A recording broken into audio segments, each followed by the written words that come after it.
दिया। वहीं हक मारने से जुड़ी एक और ऐसी कथा है जो उन दो लोगों की है जिनकी दोस्ती के चर्चे पूरे गोकुल में थे। वो कोई और नहीं बल्कि भगवान श्री कृष्ण और सुदामा हैं। जहाँ कृष्ण का जन्म एक संपन्न परिवार में हुआ था, वहीं सुदामा एक गरीब ब्राह्मण थे।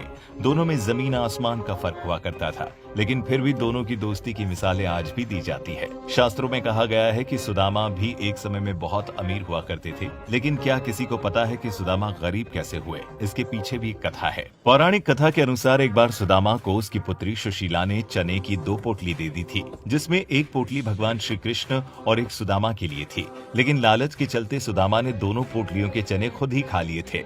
सुदामा ने अपने परम मित्र के साथ छल किया था, जिसके परिणाम स्वरूप उनका जीवन दुखों से भर गया था। और एक दिन सुदामा की पत्नी सुशीला ने उनको जबरन बचपन के सखा भगवान श्री कृष्ण के पास जाने को कहा। पत्नी की बात मानते हुए सुदामा सखा के महल की ओर निकल पड़े। महल के बाहर सुदामा के पहुंचते ही श्री कृष्ण मित्र के पैरों को धुलने के लिए थाल लेकर आते हैं। तब तक उनके आंसुओं से उनकी थाल भर जाती।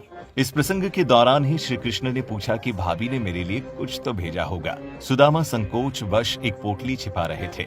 भगवान मन में हंसते हैं कि उस दिन चने छिपाए थे और आज तंदूल छिपा रहा है। फिर भगवान ने सोचा कि जो मुझे कुछ नहीं देता, मैं भी उसे कुछ नहीं देता, लेकिन मेरा भक्त है तो अब इससे छीनना ही पड़ेगा।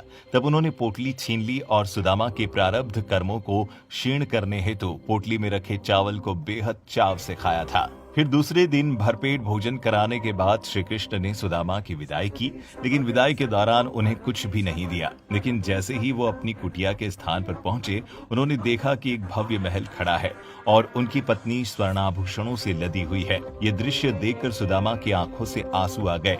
वे सदा के लिए श्री कृष्ण की कृपा से अभिभूत होकर उनकी भक्ति में लीन हो गए। मित्रों, आपने देखा कि किस तरह सुदामा का छल ही उसकी दरिद्रता का असली कारण बना था। अगर उसने एक पोटली चने की श्री कृष्ण को दे दी होती तो उसकी दशा ये न हुई होती। इसीलिए कहा जाता है, हक पराया खाए कि यही मिलेगी सीख। होय सुदामा दरिद्र, तुम घर घर मांगो भी। दोस्तों, गरुड़ पुराण में बताया गया है कि जो लोग दूसरों का हक मारते हैं, उन्हें मरने के बाद यमदूत रस्सी से बांधकर नरक में मारते हैं। अगर वो बेहोश हो जाते हैं तो उनके होश में आने के बाद फिर उन्हें पीटा जाता है। वहीं जो मनुष्य छल कपट और धोखा देते हैं, वो अगले जीवन में उल्लू बनते हैं। गरुड़ पुराण में ये भी बताया गया है कि झूठी गवाही देने वाला दूसरे जन्म में अंधा पैदा होता है। मनुष्य के अंदर छल कपट की भावना पाप का भागीदार बनाती है। इसीलिए कहा जाता है कि मनुष्य को अपने अंदर छल कपट की भावना को उत्पन्न नहीं होने देना चाहिए। मनुष्य का जीवन अनमोल होता है, जो कई जन्मों के बाद मिलता है। जीवन का कल्याण करने के लिए प्रेम व भक्ति की भावना रखना अत्यंत आवश्यक होता है। हक छीनना सिर्फ मनुष्य को पतन की ओर ले जाता है, फिर चाहे वो जीवित हो या मौत के बाद नरक में पहुंच गया हो। आप इस बारे में